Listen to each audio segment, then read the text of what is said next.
tardes a tothom. Moltes gràcies per haver-vos acostat i assistir en aquesta xerrada. Jo us explicaré una mica per sobre el que comporta una mica la logística. I en Miquel ja ràpidament us explicarà tot el resto de les coses.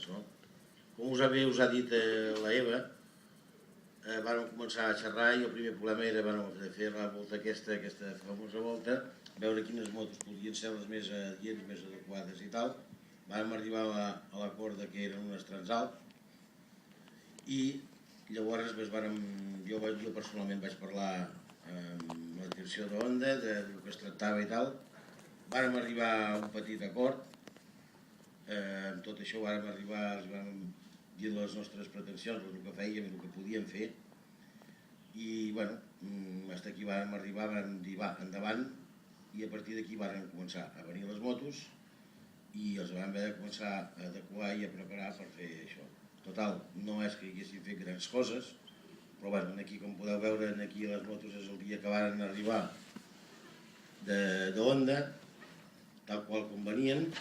Llavors nosaltres els van fer quatre detalls que van ser els cavallets centrals, les pantalles altes, les maletes,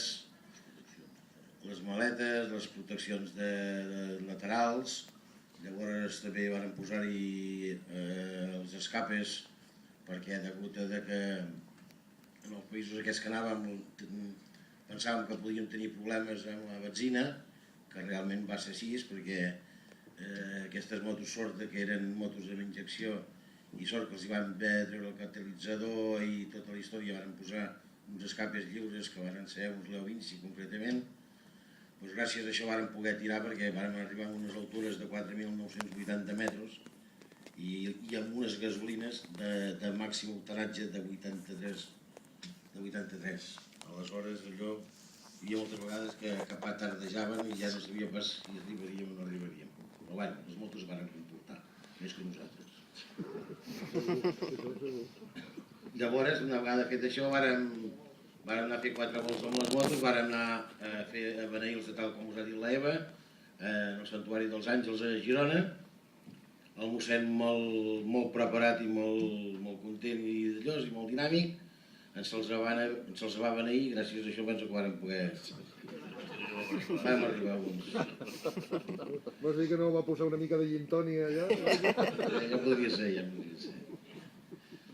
Llavors ja va venir el tema de l'embalatge de les motos, que entre un fuster i un ferrer van poder arreglar els palets i tot el tema, els vàrem preparar i els vàrem... Vàrem anar a Honda, lògicament, i els vàrem ensenyar les motos i van dir, cony, sí que han quedat maques, clar, pagant. I bueno, a partir d'aquí llavors vàrem començar a preparar el tema de presentació, de preparació per enviar-los cap del port de Barcelona fins a Buenos Aires, Argentina, i aquí van fer, com podeu veure, els palets, unes cintes, uns cables, uns tal i qual, i bueno, ens van quedar de meravella. Ens van quedar prou bé. Vàrem agafar un container de 20 peus, que va quedar just, no hi entrava res més, però va quedar molt bé, ja com es veuen aquí a la foto. I bueno, ja les motos varen marxar, havien de marxar uns dies abans, però per problemes X, que vam tenir molts, que ja no ve pas d'un, es va retrasar perquè el barco aquest venia no sé d'on i tal, i es va fer més una setmana, i va arribar a Buenos Aires el mateix dia que nosaltres vam arribar.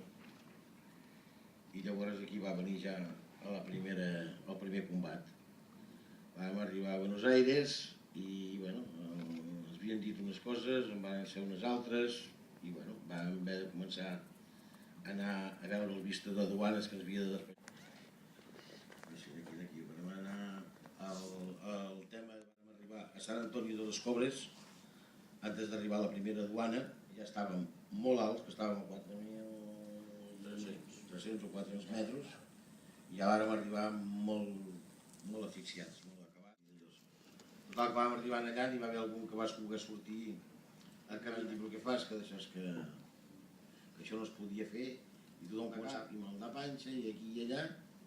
Total, que vàrem acabar dels 6, 5 vàrem haver d'acabar a l'hospital, o el que ells diuen hospital, en allà d'oxigen tots enganxats amb la mascarilla, que si no, no podíem. L'endemà estàvem igual i vàrem haver de tornar a l'hospital i vàrem haver de... A partir d'aquí, vàrem anar tirant a tranques i barranques i a la primera frontera, que va ser a Sant Pedro de Atacama, a Xile. Vàrem passar aquella frontera, doncs molt bé. El despatx de duanes, anant amb moto, portant les motos nosaltres, no vàrem tenir cap problema. D'aquí, per anar al tema...